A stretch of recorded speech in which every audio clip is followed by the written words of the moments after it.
The DC universe has many different flame-wielding bad guys, but no one quite like Mike Miller, the Human Flame, who I will tell you more about on this episode of Lesser Evils. The Human Flame first appeared in Detective Comics Volume 1, Issue 274 that came out in 1959. Mike Miller had built a custom crime suit thinking it would make him unstoppable.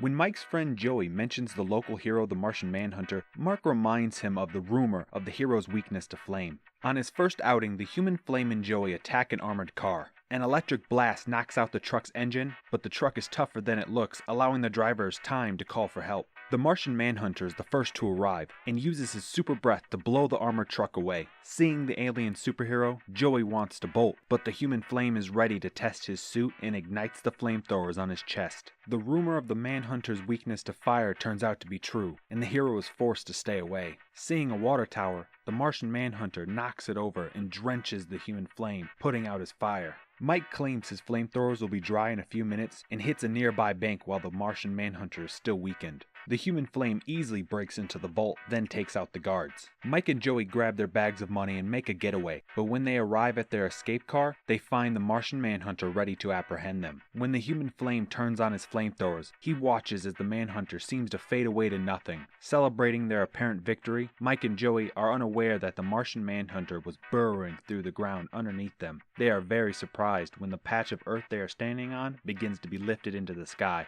After giving the pair of criminals a trip to the lower atmosphere, Martian Manhunter deposits the two outside the local police department. That was the only appearance of the Human Flame for 49 years. Excusing a small background appearance a few issues prior, the Human Flame makes his big reappearance in Justice League of America Volume 2, Issue 21. The Human Flame is robbing a bank, bitter about the lack of respect that he feels he deserves. After easily breaking into a vault, Mike bags his money and attempts to leave, but finds the authorities have arrived to stop him. Showing off his suit, the Human Flame ignites the police cars, causing them to explode. Unfortunately, this attracts the attention of the superheroes Hawkgirl and Red Arrow. Attacking first, the Human Flame throws fire at the superheroes and manages to light Hawkgirl's wings on fire. The winged hero falls from the sky and crashes onto the roof of a car, much to the anger of her boyfriend Red Arrow. Red Arrow savagely beats the Human Flame, but the fight gets broken up by another explosion. Protected from the fire, the Human Flame runs for it, while the Red Arrow puts the flames out on his body. Unfortunately for Mike, he is out of shape, and Hawkgirl catches up with him a short distance later. After being thrown into the trash, Mike realizes he's about to take a beating and go back to prison when he is saved.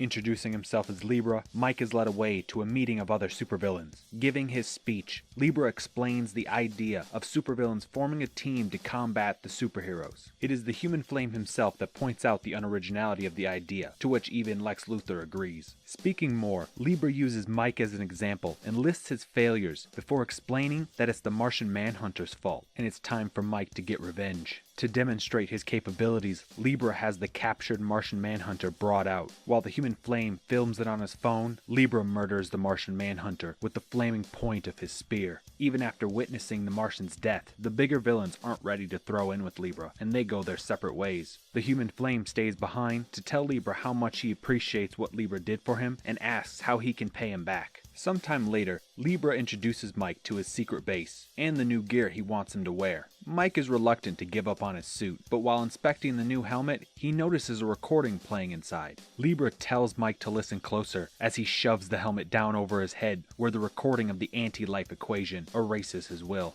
Just then, Lex Luthor arrives, intending on shutting Libra down, but Libra orders Mike and his other soldiers to attack Luthor and his men. Mike remains a soldier of Libra, and Libra's boss, Darkseid, through the entirety of the Final Crisis. In a follow-up series called Final Crisis Aftermath Run, Mike wakes up in a hospital, and the first thing he does is cold-cock the nurse before sprinting out of the hospital. Seeking out his old friend Joey, who is now spun out on drugs, Mike asks him for help as he is a wanted man by both heroes and villains for helping Libra. Mike learns of a money exchange between European gangsters and decides to rob them. Together, the pair sneak up on the gangsters and successfully get a hold of the money. Things go crazy when Joey accidentally shoots one of the gangsters in the throat, and the confrontation turns into a running shootout. Mike and Joey end up finding cover in a fast food restaurant. While Mike attempts to hold back the gangsters, Joey makes a run for it. A gangster manages to get in close and smashes Mike in the face with his gun. When the gangster leaves to get the money, Mike gets his hands on a lighter and an aerosol spray. Using his makeshift flamethrower, Mike burns the gangster and an unfortunate restaurant mascot. After falling into a ball pit, Mike finds Joey shot to death, but ignores him and makes off with the money. Making his way to his former home, Mike breaks in hoping to grab his spare costume. He is discovered by his wife during the process, but gives an emotional speech to his wife and their daughter about how he is there to be a husband. He then sends his daughter to her room before tying up his wife, putting on his original human flame costume, and then driving off in her car. The European gangsters catch up with Mike while he's driving, and a chase ensues. The gangsters are aware of the bounty on Mike's head, but intend on killing him as they cause him to crash the car. The gangster that Mike had burned before exits his car, ready to kill Mike, when the human flame exits the wrecked vehicle and opens up with his chest flamethrowers. The burned gangster gets in close, only to discover that the human flame has other flamethrower projectors. Just as the human flame is feeling invincible, something sparks on his backpack and it explodes. To his own amazement, Mike survives the explosion, but is saddened to watch his suitcase of money burn up when his car explodes. Not giving up, Mike robs the gangster he burned to death, finding his car keys and license with the address of his home on it. Mike finds the gangster's house, but is not ready for his contingent of guard corgis. After fighting for his life against the savage pooches, Mike ends up throwing them out the apartment's window. Managing to find the gangster's getaway stash and finding himself some money, Mike arranges for a meeting with another more famous fire villain, Heatwave. Looking to purchase one of Heatwave's flamethrower guns, Mike makes an offer that Heatwave takes as an insult. The conversation spins out of control, leading to Mike forcefully trying to take one of the weapons. The two pyros attempt to incinerate each other until Heatwave punches Mike in the face. After beating on him a bit more, Heatwave takes his gun back and mocks Mike for being a wannabe. Then Heatwave reveals that their meeting place is actually a fireworks warehouse. Giving one last kick to Mike's face for good measure, Heatwave sets the boxes of fireworks aflame and leaves Mike to die. Mike manages to survive the encounter, but is in really bad shape when he walks into an underworld bar. While asking around for someone to hook him up, he is overheard by another villain at the bar called the Condiment King. Following Condiment King to an abandoned morgue, Mike is introduced to General Immortus and a group of other D-list villains. Mike learns that General Immortus has been gathering damaged and broken villains and giving them upgrades. When Mike is dismissive of the idea, Immortus takes an interest in him. The next thing Mike knows, he is injected with something and wakes up while Immortus' doctor is rebuilding him. Mike is forced to lay immobile and listen to the doctor chat calmly while he plays with Mike's innards until he passes out again. When the transformation is complete, even Mike is impressed with the upgrade to an all-new human flame. Mike is brought to meet Immortus again and finds the general about to punish one of his refurbished villains for betraying him. Seeing a chance to test his new abilities, the human flame incinerates the traitor with no hesitation. Only then does Mike learn that as part of the probation period, General Immortus has left Mike's pain receptors on.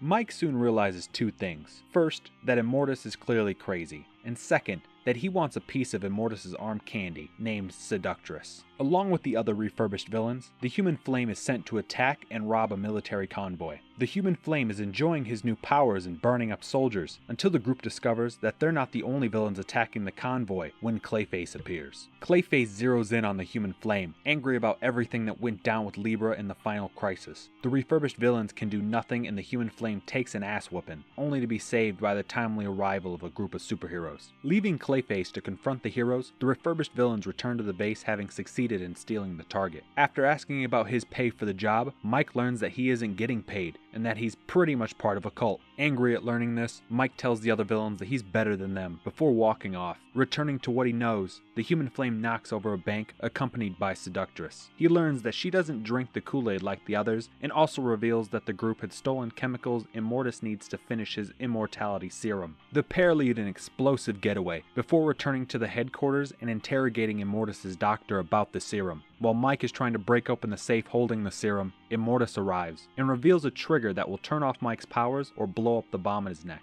With the help of Seductress, Mike manages to destroy the device before making a run for it. Outnumbered by General Immortus' villains, Mike decides to jump out of a window without thinking that they are 3 floors up, causing him to smash his face again. Mike picks himself off the ground with General Immortus' crew right behind him. To Mike's surprise, he is rescued by Seductress again, who launches a missile at the building, killing one of the refurbished villains. Mike and Seductress speed off until the refurbished villains catch up. After crashing the vehicles, the villains begin battling it out on the street. Mike personally murders one of the attackers, then ignites a gas main, causing an explosion. Mike and Seductress attempt to get away on a train, but cannot shake their pursuers. The fight moves to the top of the train, but is interrupted by the arrival of General Immortus and his Skullcopter. After Immortus blows up the tracks in front of the train, Mike and Seductress leap for safety and land in the water. When they drag themselves to shore, the pair find a very wounded Condiment King. Seeing the dying villain as the reason he got into the mess he's in, Mike puts Condiment King out of his misery. General Immortus arrives and reveals the replacement trigger for stopping Mike. Forcing Mike to his knees, Immortus prepares to execute him when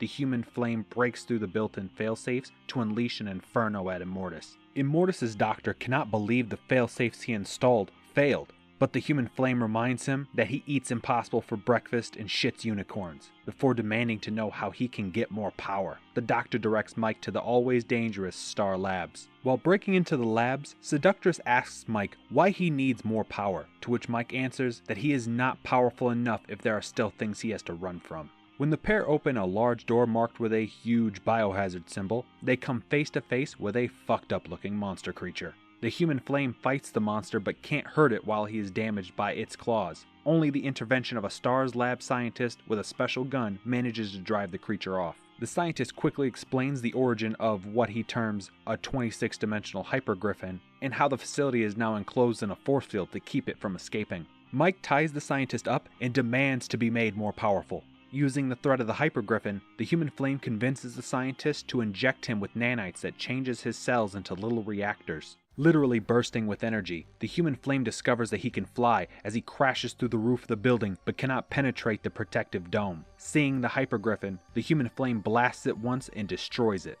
After landing, Mike gets the bad news that his new powers are only temporary. Demanding to know how to make the changes permanent, the scientist reveals the way, despite his insistence that it will kill Mike. Flying off and leaving Seductress behind, Mike makes his way to a nuclear power plant. Just before he arrives at the facility, Mike's path is blocked by superheroes who have been looking for him for most of the series. Despite being outnumbered, the human flame decides to fight his way out. It is soon apparent that he cannot win, so the human flame begins talking shit about the Martian Manhunter and what it was like seeing the hero die. This does the trick, and Green Lantern smashes him with a giant lantern fist. The heroes realize too late that they have been played by the human flame as he falls into the smokestack. Some sort of reaction happens when the human flame enters the nuclear plant, causing it to explode. While the superheroes deal with the fallout from the explosion, a very different human flame stands at ground zero. When the superheroes arrive to inspect the crater, they discover Mike Miller's new form and learn his new name, the Inhuman Flame.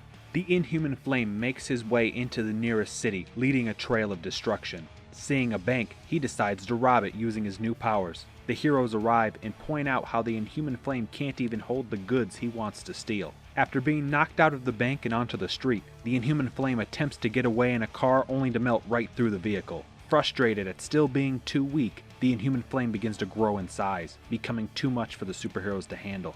Backed up by military forces, the superheroes launch a counterattack and manage to topple the Inhuman Flame. Fully embracing the monster he has become, the Inhuman Flame grows bigger than ever until he finds that he cannot move anymore. Green Lantern reveals that the Inhuman Flame has grown so big and heavy it's preventing him from moving even his own body. By the next day, Mike has been transported off planet where his heat is being vented safely into space. Stuck in his asteroid prison, this is the last time readers see Mike Miller. So why do I think the Human Flame is worth a look? The Human Flame could have very easily been a one-off villain that was typical in the golden age of comic books. The 49-year gap in appearances is longer than some people live. Then, needing sort of a throwaway villain, he gets roped into DC's Final Crisis event, and even gets his own 6-issue series following what happened to him after. How many other villains are lucky enough to get that kind of treatment? I like the Human Flame's gimmick. As I stated at the beginning of the video, there are a lot of fire users, but none that I have seen that have flamethrowers mounted on their chest, and certainly none mounted by their dick. It's kind of ingenious when you think about it, because then it leaves your hands free to hold money bags or to tie up your wife. Let's not forget the electrical blast he showed in his first appearance that could stop a car or knock down a group of guards. It's really impressive to think that Mike Miller built this suit all by himself, and we don't really know much about his background or just how smart he could be. Moving on to Mike Miller himself, here's a guy you cannot count out. At the beginning of his career, Mike had the drive to build a special suit specifically to rob banks. Mike remained cocky in the face of the Martian Manhunter, betting on the rumor of fire being the hero's weakness. In the modern era, after being captured and incarcerated, Mike still saw himself as one of the big bads. He takes beating after beating after beating, but keeps getting up and telling his enemies how badass he really is. Mike doesn't let anything stop him, not even his own family. Mike was willing to go to any length to get his fire back, even trying to rob a crazy motherfucker like Heatwave. After his makeover by General Immortus, Mike was still unhappy and needed more power. He went out, found that power, and when that wasn't enough for him, he went out and found more power. If that doesn't take an incredible amount of will and determination, I don't know what does. In the end, the Human Flame was beat by his own pride and greed, not the superheroes. The Human Flame's condition post-Flashpoint has yet to be revealed. Hopefully, the Human Flame is still out there somewhere, waiting for his chance to regain the glory he feels he deserves.